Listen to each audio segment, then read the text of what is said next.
Hi everybody, this is Brioche and Brews.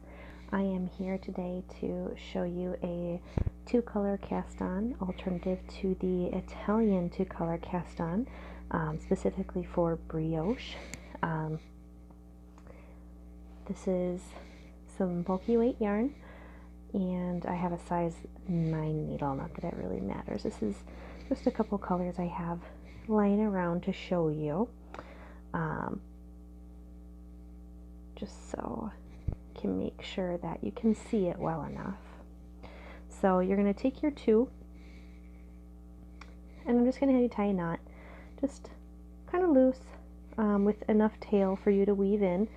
I've got, about 6 inches, not quite.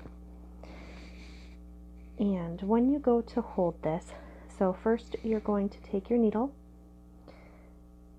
and put it in front of that knot so you can hold it there. Sorry, my camera's moving. And you want your light color, or whichever color you want forward, on the front side. And this is assuming that you're casting on to join in the round. So if you're not and you have to reverse it, go ahead and do so. But the first stitch we're going to work is a knit stitch with the light color, and then a purl stitch with the darker color, which is this orange here. And so that's what we're assuming right now. And to do this, you're going to hold it kind of like the slingshot method, like you normally would, but it's going to be just a little bit different.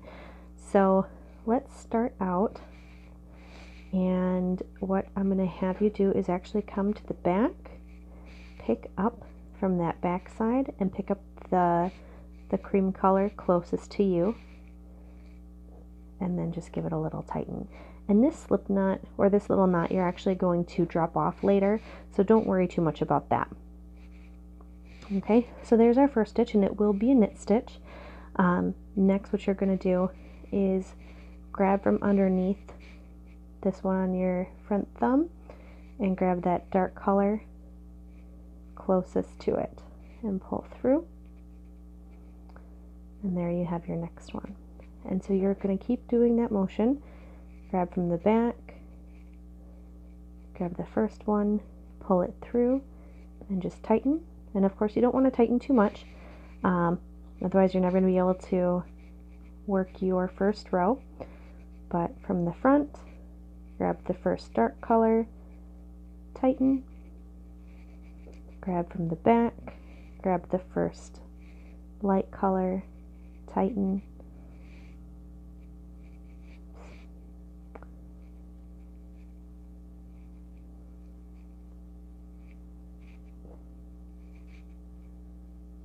there we go.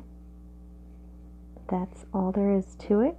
And of course, if you're casting on in the round and you're doing every other color, you're just going to want to make sure, most likely, definitely refer to your pattern, that you've got an even set of stitches.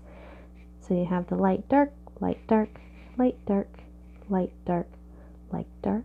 And this one, again, when we get to that point, you're actually just going to drop that off. You can let it dangle, and then eventually you can go ahead and untie them.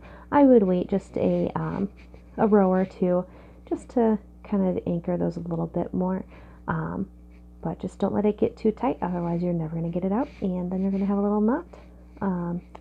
Nobody wants knots in their knitting on their cast on edge, but this is what that cast on edge looks like. And you can see here, once you come up, this cream is pretty distinctive on this side, which for this particular pattern that I've been working with, you cast on in the round, and so this is your front color and your main color. Otherwise, if you turn it, the orange is a bit more distinctive on this side, and so your orange would stick out more on this side. But that is totally up to you and your pattern and what you're going for. So thanks very much for watching.